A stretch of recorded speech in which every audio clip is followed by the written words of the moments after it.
Sir लगता है कई बार चाकू से वार किया। ये देखिए, कटने का और चाकू घोंपने का निशान है। घाव के पैटर्न देख के लगता है कि घाव चाकू के नहीं है, किसी और चीज से खून किया गया है। ऐसा क्यों लगता है सर आपको? ये देखो, ये जो घाव के पैटर्न देख रहे हो एकदम बराबर बराबर है, एक ही साइज के, और ये ज्यादा गहरे नहीं है। अगर चाकू का घाव होता तो बड़ा होता, गहरा होता, और ऐसे पैटर्न में नहीं बनता। मतलब सर चाकू जैसा एक कोई छोटा हथियार है और उसे बार बार मार के खून किया। लगता तो ऐसा ही है। आप कहाँ थे आप जब ये खून हुआ? साहब मैं नीचे अपने कमरे में था।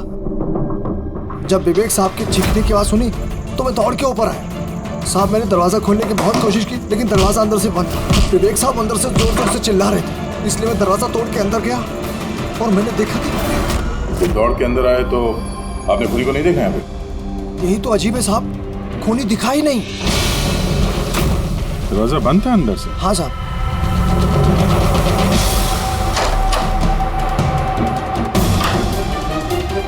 तुम अंदर आए तो यहाँ पे लाइट थी? साहब उस वक्त लाइट नहीं थी। जब मैं दरवाजा खोल के अंदर आया तो लाइट आ गई। कमाल है सर, ये कैसा खूनी है जो लाइट में भी नहीं दिखा? कहीं ये आत्मा? ये भी तो हो सकता है कि जब कमरे में अंधेरा था उसी वक्त खूनी दरवाजे से बाहर गया। साहब ऐसा बिल्कुल नहीं हो सकता। साहब अगर खूनी दरवाजे से अंधेरे में भी गया होता तो मुझे जरूर दिखा होता। मेरी आंखें बिल्कुल ठीक है साहब। कमरे से बाहर जाने का और कोई रास्ता तो दिख नहीं रहा है। वही तो, कमरे से बाहर जाने का एक ही रास्ता है, वो है ये दरवाजा। दरवाजा अंदर से बंद था और लोकेश ने ये दरवाजा खोला, और इसने तो यहाँ पे खूनी को देखा नहीं। कमाल है।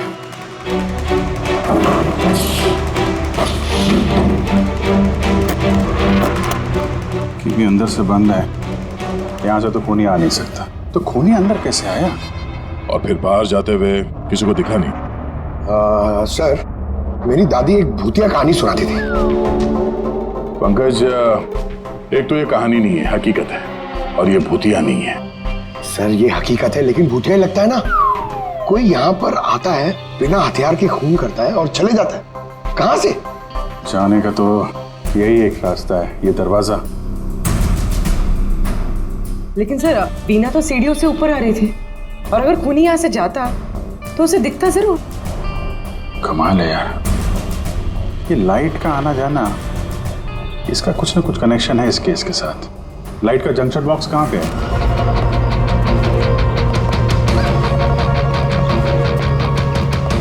सर यही जंक्शन बॉक्स है।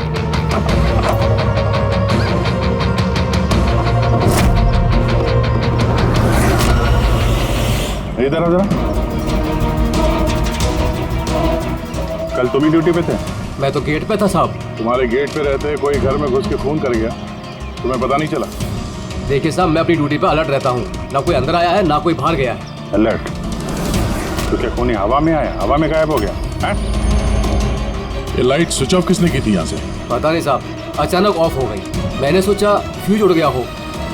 या कोई स्पार्क वार्क हुआ था जंक्शन बॉक्स में? नहीं साहब, स्पार्क नहीं हुआ था, लाइट चली गई, और जैसे ही लाइट चली गई मैं जंक्शन बॉक्स की तरफ दौड़ा। देखा बाकी सबके घर में लाइट है, हमारी क्यों नहीं? और देखा साहब जंक्शन बॉक्स खुला था, जंक्शन बॉक्स का स्विच भी बंद था, और मैंने ऑन किया साहब। जैसे ही ऑन किया लाइट आ गई।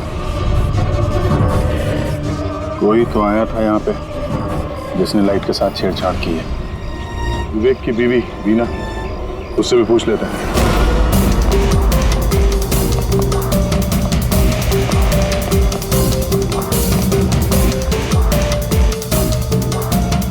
बीना जी, हमें मालूम है ये बड़ा मुश्किल समय है आपके लिए, पर हम लोग भी थोड़े हैरान हैं कि यहाँ पे सबके रहते हुए विवेक का खून हो जाता है और किसी ने भी खूनी को देखा नहीं।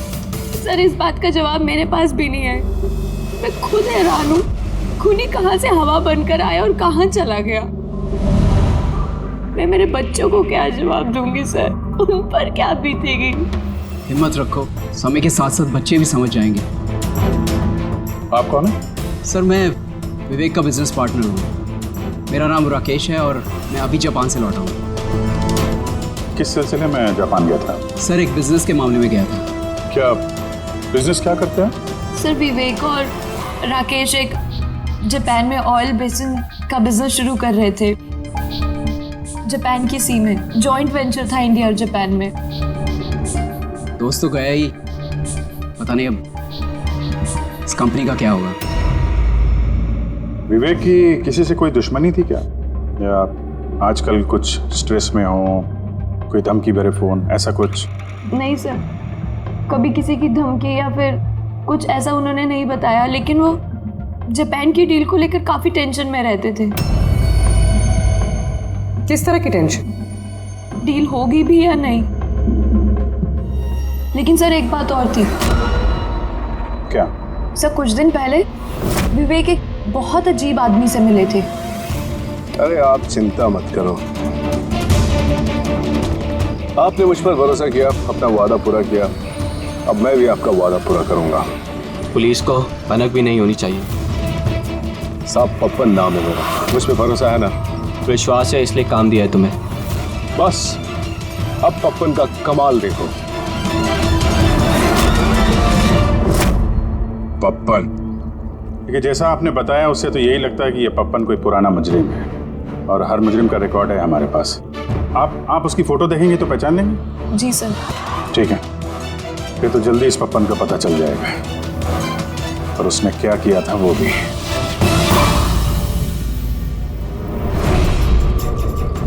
आप लोगों का शक एकदम सही है बॉस, ये खून चाकू से नहीं हुआ। तो फिर किस हथियार से हुआ जो कोई भी देख नहीं पाया, यहाँ तक कि लोकेश को भी वो हथियार दिखाई नहीं पड़ा? हाँ बॉस, हथियार भी नहीं नजर आया, और कमाल की बात है खूनी भी दिखाई नहीं दिया। ये तो पहली हो गई, खून हुआ, खून ही नजर नहीं आया। घाव चाकू जैसे हैं लेकिन खून चाकू से नहीं हुआ। पहेली तो है अभिजीत, और इस पहेली को सॉल्व करने के लिए आप लोगों को कड़ी मशक्कत करनी पड़ेगी। देखो बॉस, हम लोग आत्मा में तो विश्वास नहीं करते, लेकिन साइंस से कुछ भी किया जा सकता है, और मुझे लगता है किसी मॉडर्न साइंस की टेक्निक का इस्तेमाल किया गया है इस खून में। हाईटेक खूनी? हाईटेक ही हो सकता है, वरना ना दिखने वाले खूनी को लाइट्स ऑफ करने की क्या जरूरत है? माना कि ये खूनी हाईटेक है, मगर कहीं ना कहीं उंगलियों के निशान तो छोड़े होंगे ना उसने। बिल्कुल है। तो फिर सर जो क्राइम सीन से हमने उंगलियों के निशान लाए थे, उनमें से एक निशान खूनी के भी होंगे। होने चाहिए थे, लेकिन अफसोस की बात यह है कि है नहीं। आप लोग जो भी फिंगरप्रिंट्स लेके आए, उसमें सिर्फ विवेक और उसकी पत्नी के फिंगरप्रिंट्स हैं, जो एकदम क्लियर है।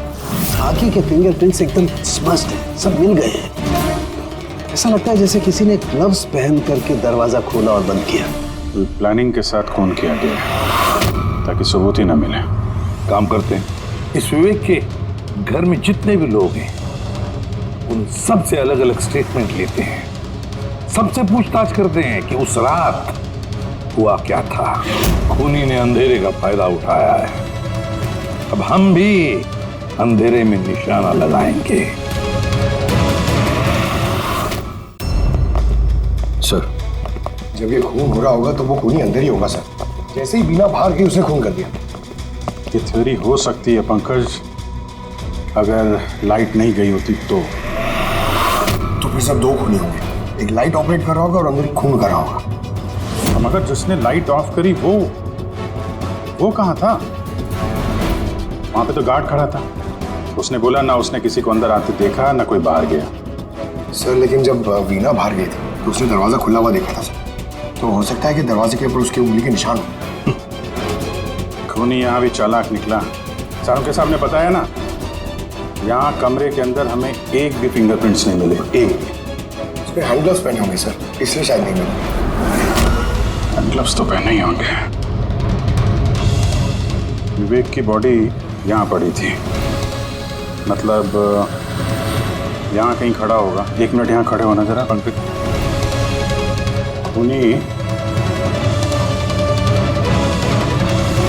खूनी जब अंदर आया तो दरवाजा खुला हुआ था। जैसे ही लाइट गई खूनी अंदर आया, उसने दरवाजा बंद किया, अंधेरे में उसने विवेक का खून कर दिया। क्योंकि जब लोकेश आया था तो ये दरवाजा अंदर से बंद था। हाँ सर, खूनी अंदर ही होगा सर। करेक्ट। और जैसे ही लोकेश दरवाजा खोल के आया, खूनी चुपके से यहाँ से निकल गया। लेकिन अगर खूनी यहाँ से गया है तो लोकेश तो यहीं कहीं खड़ा था, उसे तो दिखना चाहिए था ना खूनी। लोकेश का कहना है उसने सिर्फ यहाँ पे विवेक की बॉडी देखी थी, खूनी उसे नजर नहीं आया। सर ये लोकेशन है, ये झूठ बोल रहा है सर। लगता तो नहीं है। इंटरोगेशन में अच्छे अच्छे झूठ बोलने वाले ना लड़खड़ाने लगते हैं, उनकी जबान कांपने लगती है। ऐसा लगता नहीं है वो झूठ बोल रहा है। तो फिर कौन है ये आदमी? वीना ने उसे महसूस किया, लोकेश ने उसे महसूस किया, लेकिन देखा नहीं।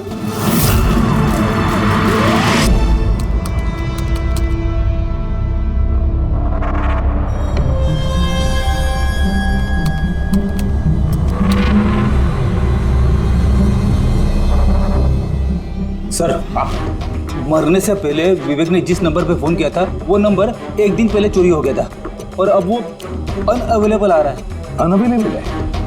तो जरूर पप्पन का होगा दया, पप्पन का नंबर होगा। क्या पता चला उसके बारे में? सर पूरी ट्रेस कर रही है, उसका क्रिमिनल रिकॉर्ड भी चेक कर रही है सर, बहुत जल्द पता चल जाएगा। यही है। यही सर। सर ये देखिए सर, हमारे रिकॉर्ड में तो कई सारे पप्पन हैं, लेकिन वीना के बताए अनुसार ये वही आदमी जिसकी हमें तलाश है। सर ये वही आदमी है जिसे मैंने विवेक के साथ देखा था। हमारे रिकॉर्ड के हिसाब से तो ये मुजरिम बहुत ही खतरनाक है सर, खूनी है। और अगर विवेक ने इसे पैसे दिए हैं तो जरूर खून किया होगा इसने। और अभी ये बेल पे बाहर है और पुलिस स्टेशन पे हाजिरी देने के लिए जाता है रोज। कौन से पुलिस स्टेशन में जाता है ये हाजिरी देने के लिए?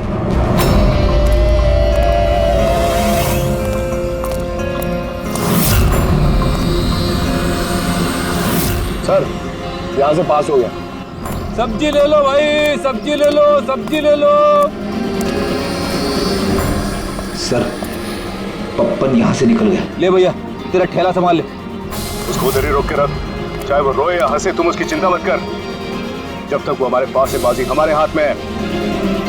तुम लोग मेरा इंतजार करो और कुछ भी गड़बड़ हुआ ना, तुम में से किसी को नहीं छोड़ूंगा मैं। ये चिड़ी का गुलाम तुम्हारी तरफ गया था, देखना जरा।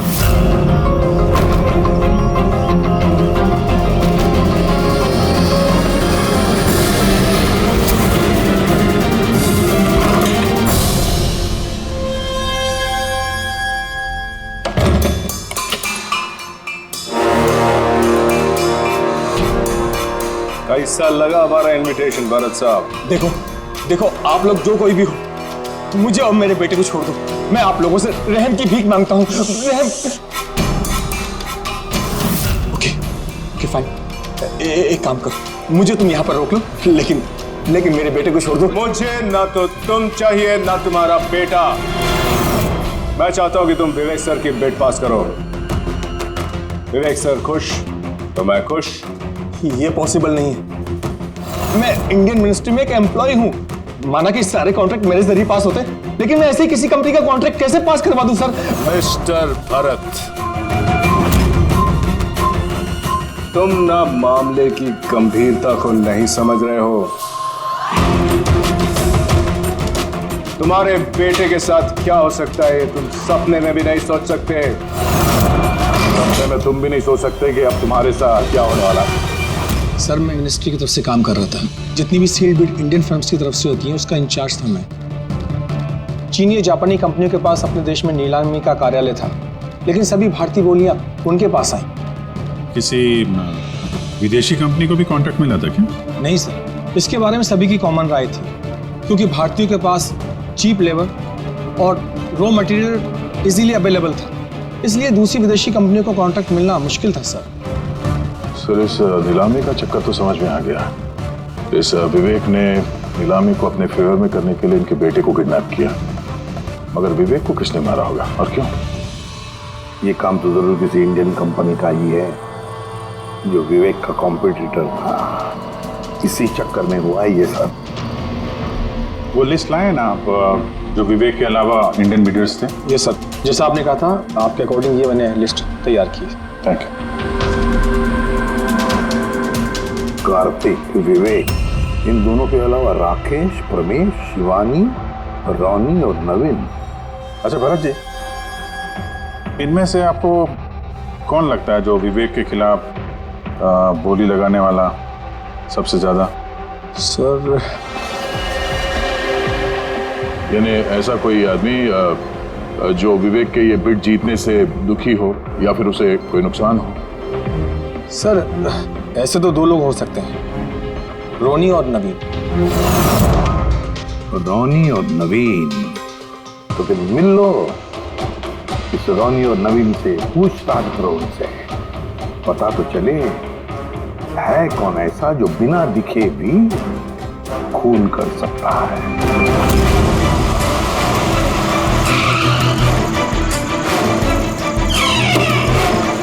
जी कहिए, किससे मिलना है? रोनी साहब को बोलो सीआईडी वाले आए।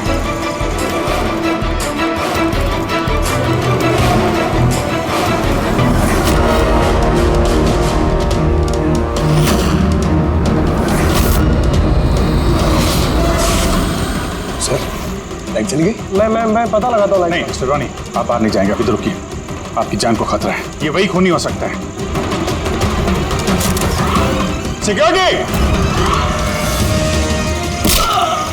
रोनी आप हिलना मत। सिक्योरिटी! सर यहाँ कोई है? कोई है? सर यहाँ कौन है इधर? कौन है? मिस्टर रोनी आप हिलना मत। सर मैं देखता हूँ, देखो। पंकज! ओह नो, रोनी! साहब, सबको क्या हुआ? एक मिनट। He's no more. बाहर जाते हुए कोई दिखा था क्या? नहीं सर मैं वहाँ जंक्शन पे गया, लाइट ऑन की और देखा कि हमारा दूसरा सिक्योरिटी गेट के पास बेहोश पड़ा हुआ है और मैं अंदर आ गया सर। हेलो सर, हम रोनी को बचा नहीं पाए। He's dead. ऐसा कैसे हो सकता है अभिजीत? खून तुम्हारे सामने हो और तुम कह रहे हो कि तुमने खूनी को देखा तक नहीं? हाँ सर, पहले तो हम सुनी सुनाई बातों पे यकीन कर रहे थे, पर यहाँ तो हम लोग वहाँ मौजूद थे सर, कोई नहीं दिखा। मतलब विवेक के खून की जैसा? हाँ सर। ये किस तरह का खूनी है सर, जो है मगर दिखाई नहीं देता? वही तो। पर इतना पक्का है कि मैंने वहाँ पे कुछ शैडो जैसी देखी थी, कुछ अजीब सी, एक्सप्लेन करना मुश्किल हो रहा है मगर। सर के यार फोटो से कुछ पता चल रहा है तुझे? बॉस लगा हुआ तो हूँ, शायद कुछ हाथ लग जाए, लेकिन एक बात पक्की है, ये खून भी वैसे ही हुआ है जैसे इससे पहले को खून हुआ है। ये देखो बस, ये देखो यहाँ फोटो में ये हल्की सी रोशनी में ये कुछ आकृति दिखाई दे रही है, शैडो जैसी, बिना आकार के। ये क्या है ये समझ में नहीं आ रहा है। सालू के साथ मैं पहले से कह रहा था, ये जरूर कोई आत्मा है। सर वो जो कोई भी था, मैंने उसे महसूस किया था सर, मैंने उसे पकड़ने की कोशिश की लेकिन वो हाथ में ही है। देखो यार, ये आत्मा कुछ नहीं होता। बस ये क्या है ये अभी तक पता नहीं लगा पाया। ये किस किस्म का हथियार इस्तेमाल किया इस खूनी ने? ये बस, ये हथियार, इसे शूरिकेन कहते हैं बस। शूरिकेन? तो इस तरह का हथियार तो मैंने मार्शल आर्ट्स वाली फिल्मों में देखा है। अरे इसे तो वो निंजाज यूज करते हैं, वो निंजा। सर ये जापानीज हथियार है, निंजाज इस टाइप के हथियार इस्तेमाल करते हैं। जापान, निंजा, और ये ऑक्शन भी जापान में होने वाला है सर, तो कहीं इन सबका कनेक्शन जापान से तो नहीं? बिल्कुल है, जापान से कनेक्शन है। इस राकेश से मिलना पड़ेगा। वही गया था ना जापान, किसी डील के बारे में बात करने। राकेश तुम विवेक के पार्टनर हो, है ना? तो तुम तो जरूर जानते होंगे कि विवेक ने बिड हासिल करने के लिए पप्पन नाम के किसी गुंडे को हायर किया था, भरत के बेटे को किडनैप करने के लिए, है ना? नहीं सर, इसके बारे में मुझे कुछ भी मालूम नहीं। अरे ऐसा कैसे हो सकता है? इतनी बड़ी बात और पार्टनर को पता नहीं? सर वो मुझसे काफ़ी बातें छुपाता था, इसीलिए बिजनेस में भी लॉस हो रहा था। वो इतना बेताब रहता था कि लॉस कवर करने के लिए वो क्या क्या करता था और कहाँ जाता था मुझे बिल्कुल मालूम नहीं है। अच्छा, वैसे आप जापान गए थे ना विवेक के खून से पहले? हाँ गया। क्या करने गए थे आप? ऑयल रिग प्रोजेक्ट का मामला था, इसके लिए मैं जापान गया था, मगर विवेक यहीं से सारे ऑपरेशन हैंडल कर रहा था। ऑयल रिग का प्रोजेक्ट? क्या क्या प्रोजेक्ट था, जरा डिटेल में बताओ तो सही। जापान में एक द्वीप है जिसे ऐतिहासिक और पवित्र माना जाता है। वहाँ के लोग ऑयल रिग प्रोजेक्ट को लगाने के लिए मना कर रहे थे। पवित्र समंती द्वीप? क्या पवित्र है उस आइलैंड में?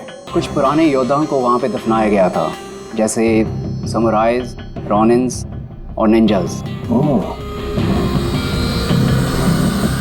समुराई, रॉनिन, निंजास, पुराने योद्धाओं को दफना दिया था वहाँ पर। सर ये कोई इत्तेफाक है या कुछ और? ये जो निंजास है ये पुराने दौर के हथियारे थे सर जापान में, और आज भी काफी लोग इन लोगों को मानते हैं। तो वो लोग नहीं चाहते होंगे कि उस जगह पे ये ऑयल ड्रिलिंग हो और उन लोगों ने इन्हें। हाँ हो सकता है दया, हो सकता है, पर ये भी तो हो सकता है कि इन लोगों की आपसी दुश्मनी, कोई बिजनेस राइवल। सर ये नवीन तो नहीं हो सकता है, क्योंकि जब दूसरा खून हुआ तब मैं और पूरी उसी के साथ थे। तो फिर ये बचे 3 बिडर्स, शिवानी, प्रमेश और कार्तिक, तीनों को बुला लेते हैं यहाँ पर। कार्तिक, प्रमेश, शिवानी, तो तुम 3 भारतीय थे विवेक के साथ बिड करने में जापान में, मगर डील हमारे हाथ में आई नहीं, और इसी वजह से विवेक और रोनी का खून हुआ है। कार्तिक आप कहाँ थे जब ये दोनों खून हुए? सर मैं मीटिंग में ही था, आप मेरे एम्प्लॉय से पूछ सकते हैं सर। और प्रमेश? सर मैं सामाजिक व्यक्ति हूँ, और सर इसके गवाह सर वो अफसर हैं, और सर जिस वक्त खून हुआ मैं उनका साथी था सर। तो ये भी तो हो सकता है ना कि ये खून तुम लोगों ने करवाया? सर हम क्यों खून करवाने लगे, सब अपने अपने नसीब का खाते हैं सर।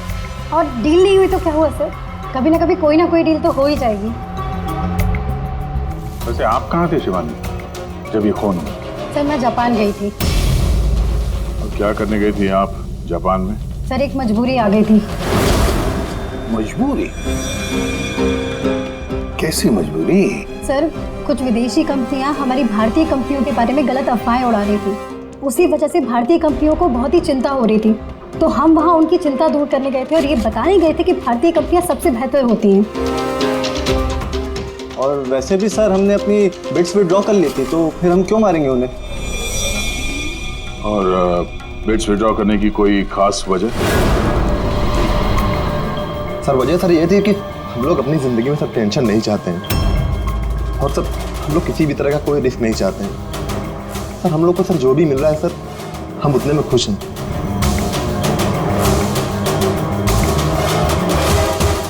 सर अब तो ये नवीन ही बचा, इसने तो बिड भी वापस नहीं ली।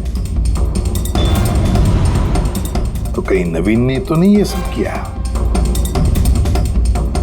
तो फिर ये भी तो हो सकता है कि अगला शिकार नवीन ही हो।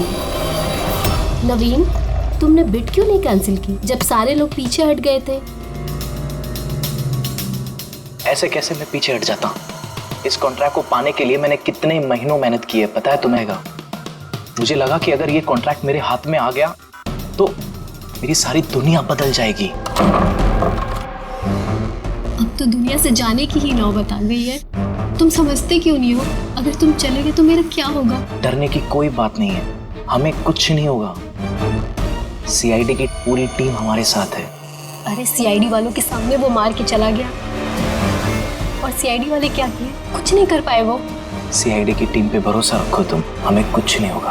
पंकज तुम्हें पता है ना हमें क्या करना है? Don't worry, I know. मैं आता हूं।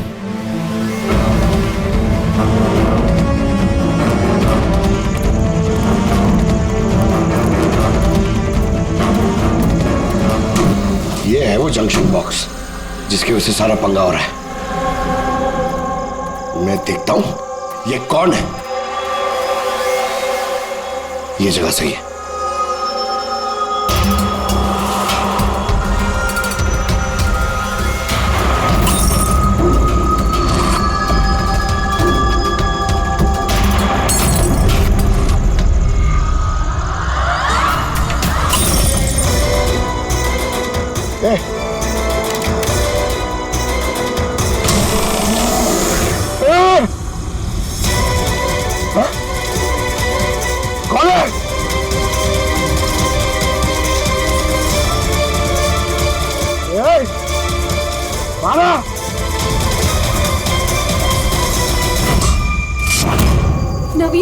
लाइट को क्या हो गया? अरे कुछ नहीं हुआ।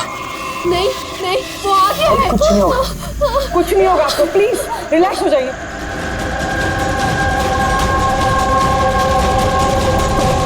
रिलैक्स हो जाइए। सामने आओ। वो तुम्हें मार डालेगा। अरे नहीं। कौन है यहाँ पे?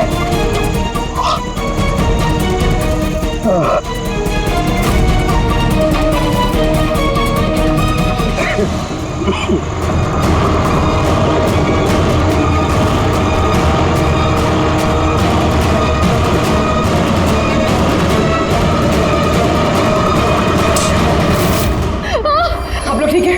हाँ?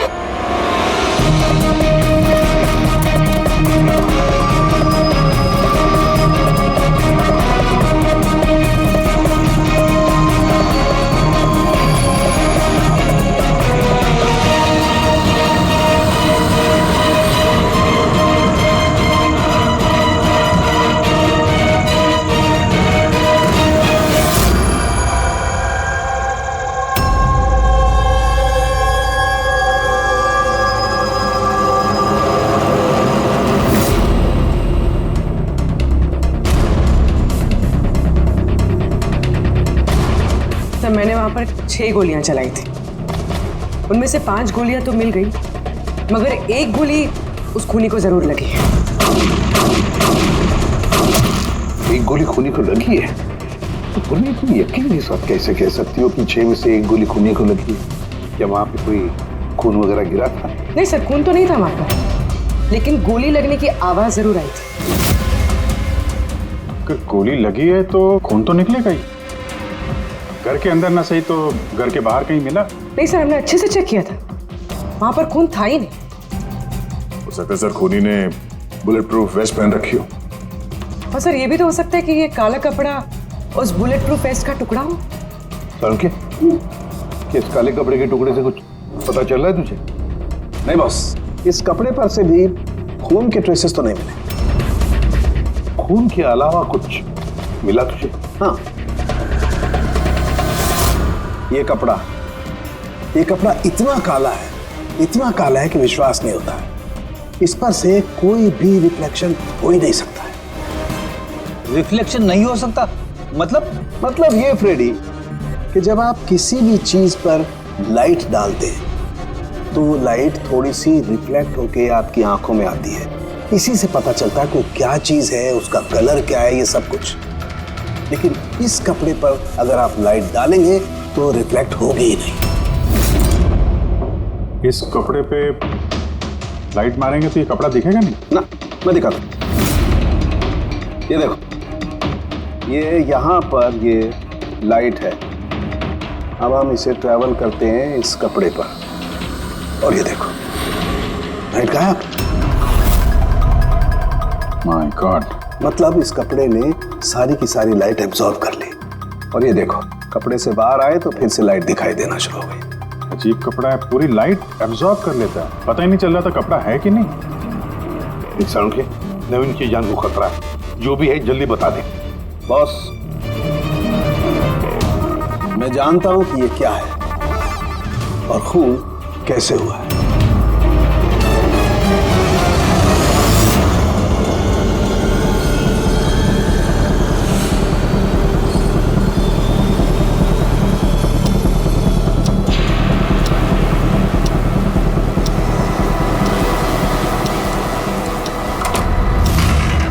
शिखा, क्या हुआ तुम्हें? क्यों इतनी परेशान लग रही हो? हमें कुछ नहीं होगा, रिलैक्स हो जाओ। कैसे रिलैक्स हो जाओ? तुम्हें कुछ हो गया तो? शिखा, मैंने बोला हमें कुछ नहीं होगा। नवीन, ये लाइट कैसे चली गई? अरे नवीन, वो आ गया है। कोई नहीं आ रहा। तुम्हें मार डालेगा।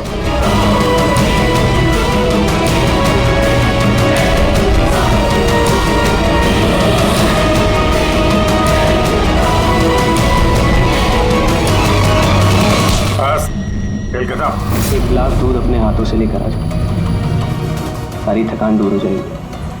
अच्छा, अभी लेकर आती हूँ। Please, thank you.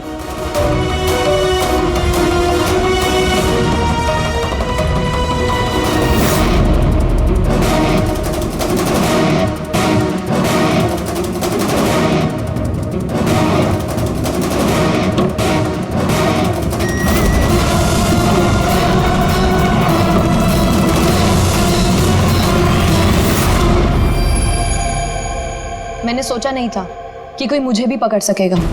हमने भी नहीं सोचा था कि एक पत्नी अपने पति का खून कर देगी। अपराधी चाहे जितना दिमाग लगाकर अपराध को अंजाम दे, कहीं ना कहीं उससे कोई ना कोई गलती हो ही जाती है। मैंने तो कोई गलती नहीं करी, फिर भी आप लोगों ने मुझे पकड़ लिया। नहीं, गलती हुई तुमसे। ये कपड़ा पहन के तुमने बहुत अकलमंदी दिखाई थी, लेकिन इस कपड़े का टुकड़ा हमें खिड़की में से मिल गया और खिड़की पे फंसा हुआ वो कपड़ा हमारे लिए सबूत बन गया और उसी कपड़े की वजह से तुम हमारी पकड़ में आ गई। ये कैसा कपड़ा है सर? मैंने इसके बारे में पहले सिर्फ सुना था बॉस। मुझे पता नहीं था कि इसका इस्तेमाल किया जा सकता है, वो भी इस तरीके से। इसे जिस जिस व्यक्ति ने बनाया उसने अपने हिसाब से इसको नाम दिया, लेकिन एक बात पक्की है, ये दुनिया की सबसे ज्यादा काली चीज है। मैं तो कुछ समझा नहीं। सीधे तरीके से ये बात है फ्रेडी कि अगर इस कपड़े का कोई सूट बना करके पहन लेगा, वो व्यक्ति आपको दिखाई नहीं देगा तब तक जब तक कि उसके आसपास की सारी लाइट्स एलिमिनेट ना हो जाए। वो दिखाई नहीं देगा। अगर दिखाई देगा तो सिर्फ एक आकृति दिखाई देगी, एक छाया, वो भी बिना किसी रूप के। ये एक 3D से 2D में बदल जाने की प्रक्रिया है। अरे सर, कोई तो लाइट होगी जिससे ये दिखे। ऐसी कोई लाइट नहीं है, ना इंफ्रारेड लाइट, ना यूवी लाइट, ना ही लाइट स्पेक्ट्रम। अभिजीत, नवीन से कहो कि वो बिड विड्रॉ ना करे और ये इंफॉर्मेशन सब में फैला दो।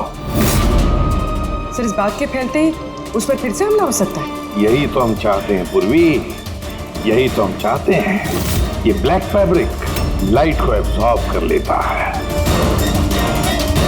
लेकिन हीट को एब्जॉर्ब नहीं करता। हीट को तो रिफ्लेक्ट करेगा ही। हम खूनी को पकड़ेंगे थर्मल विजन से।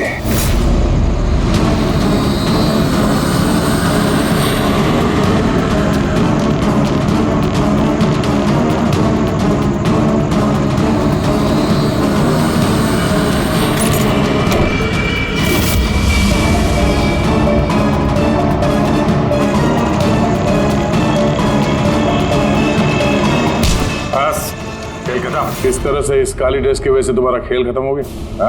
अब जल्दी से बताओ, अपने पति का खून क्यों किया तुमने? नफरत थी मुझे उससे। उसकी बीवी कहलाते हुए भी मुझे शर्म आती थी। क्यों? ऐसा क्या करता था वो कि तुम्हें इतनी नफरत थी? ये जो बिजनेस था मेरे पापा ने उसे दिया था। इतना बड़ा एम्पायर खड़ा करके दिया उसे, और वो उसे मिट्टी में मिलाने की कोशिश कर रहा था। गुंडों के बदौलत कॉन्ट्रैक्ट लेता था। तुम्हारा मतलब है कि वो खुद अपना बिजनेस खराब कर रहा था? कर नहीं रहा था, कर दिया था। मेरी फैमिली बैंक करप्सी की गिनती में थी। बिजनेस खराब चल रहा था तो उससे बातचीत कर दी, उसे समझा दी, उसे जान से मार दिया। मैंने उसे बहुत समझाने की कोशिश की थी, पर वो नहीं समझा और मजबूरन मुझे ये कदम उठाना पड़ा। मुझे मेरे बच्चों के बारे में सोचना था, उन्हें तो मैं भूखा नहीं मार सकती। तो इसलिए सारा बिजनेस तुमने अपने हाथ में ले लिया? हाँ, मैंने जापान की एक कंपनी को अप्रोच किया था छिपकर। छोटे छोटे कॉन्ट्रैक्ट और पैसों के बदले मैंने तय किया कि भारतीय कंपनी कॉन्ट्रैक्ट पर कोई बोली ना लगा सके, और इसीलिए मैंने सभी बोली लगाने वालों को मारने का प्लान किया। और उन्हें मारने के लिए ऐसे हथियार का इस्तेमाल किया जो निंजास इस्तेमाल करते हैं? हाँ? हाँ। क्या मिला ये सब करके? जेल। जिन बच्चों के लिए तुमने गुनाह का रास्ता अपनाया, अब वो बेचारे अनाथ हो जाएंगे।